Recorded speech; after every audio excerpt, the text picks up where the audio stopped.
You know, there's a great series now on the History Channel. It won't last that long.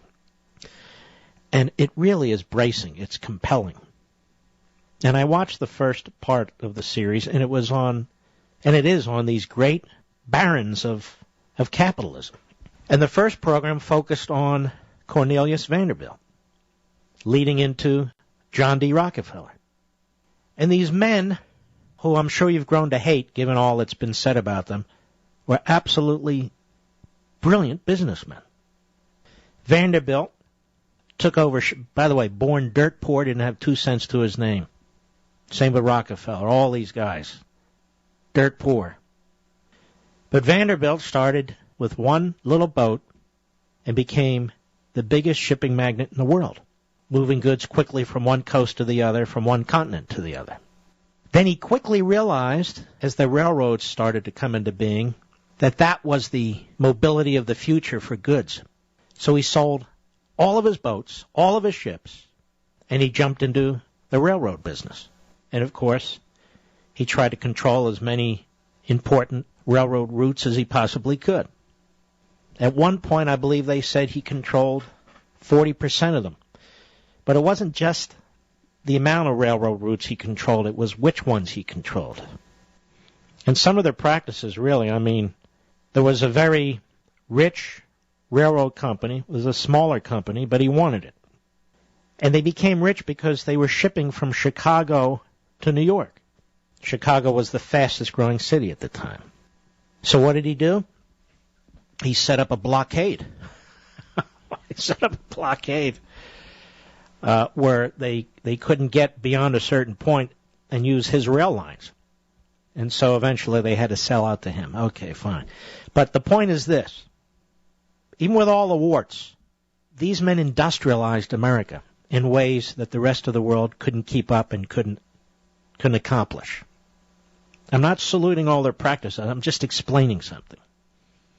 Then Vanderbilt decides, and there's a point to this when I'm done, and Vanderbilt decides, well, part of the problem is now there's so many railroad routes. I mean, there were so many routes being built and so many extremely wealthy men and businesses involved in it now. They were overproduced, just like we had a real estate bubble and so forth. Well, they were having a railroad bubble, so to speak. But the guy was a genius. He was thinking ahead, and he said, okay, how do I fix this? And you know how he fixed it, Mr. Producer?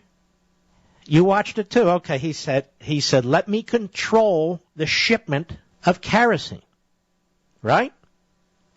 Kerosene being the refined product out of oil that was starting to be used in parts of the country and spreading. And one of the biggest oil reserve areas was around Cleveland, Ohio. And there was a refiner there who was in his 20s, and his name was Rockefeller. So Vanderbilt plucks him out of obscurity because he's going broke. Says, I'll tell you what, you just ship all of your refined kerosene. It's kerosene, right, Mr. Producer, as I recall? That's what it was? Yeah. I'll give you exclusive access to my trains. And they cut the deal, but it turns out Rockefeller was a lot tougher than even Vanderbilt contemplated. Rockefeller was supposed to be on this train to visit Vanderbilt the first time. He missed it.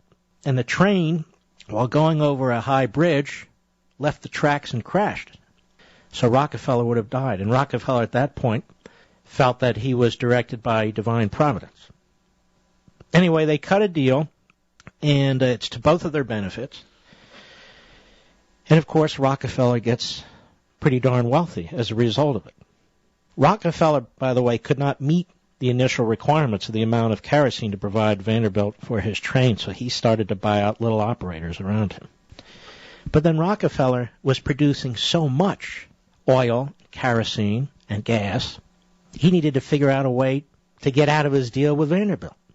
So he started cutting deals with other railroad operators. Remember that, Mr. Producer?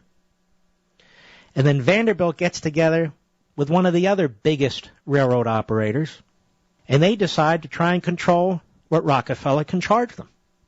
In other words, they wanted to break Rockefeller. And Rockefeller gets furious. And he's looking around his refinery, and he comes up with a genius idea. I don't need the railroads, he says. I'll build pipelines. I will build pipelines, just like the pipelines I have from our oil fields to my refinery, but they'll be hundreds of miles in length. And I'll ship the oil myself. I'll cut out the railroads. And it goes on. It's fascinating, and there's a lot more to it than this. And, you know, we've grown to hate these men. Oh, I hate them. And yet they industrialized this nation in ways nobody else could.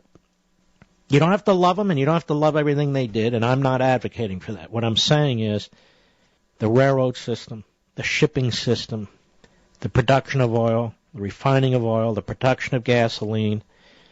Ladies and gentlemen, but for these men, you wouldn't have electricity in your home. You wouldn't have fuel for your car. We wouldn't have the progress that we have in this society. So, yes, there are negatives, but there are serious positives. And they had an enormous concentration of wealth. There's no question about it. And I'm sure they won't get into it, but in the early 1900s, as an example, America had a devastating depression. The economy was collapsing. We didn't have a Federal Reserve Board. 5 or 6 of these men sat around at a table, and they decided to use their wealth to save the economy, to prop it back up. And that's exactly what they did. They didn't cause the depression, but they couldn't afford a depression. And they certainly couldn't afford the American economy to collapse.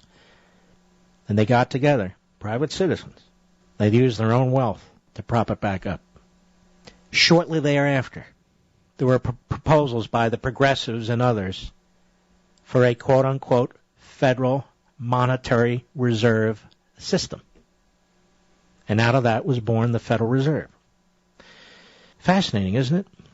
But there's more, but can't get to all of it today. Why is this important?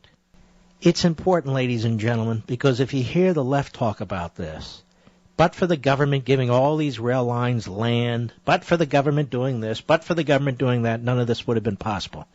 That's a lie. That's a lie. Most of the problems we have today aren't a result of private enterprise. They're a result of government. Bad decisions by government. And for the most part, government can only make bad decisions. Do you know why? Because infallible people, imperfect people are making decisions. Well, Mark, that happens in the private sector too. Yes, it does. But they don't have the power of law to impose their will on each and every one of us for all of these decisions.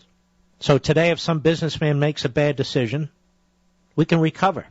The government makes a bad decision, resonates through every household, every community. Mark, what about the housing bust? We've talked about that. I've written about that. I won't waste your time with it, but that was the government. Fannie Mae, Freddie Mac, the Community Reinvestment Act. None of these ridiculous loans would have been issued but for the government compelling them, subsidizing them, and promoting them in every way possible.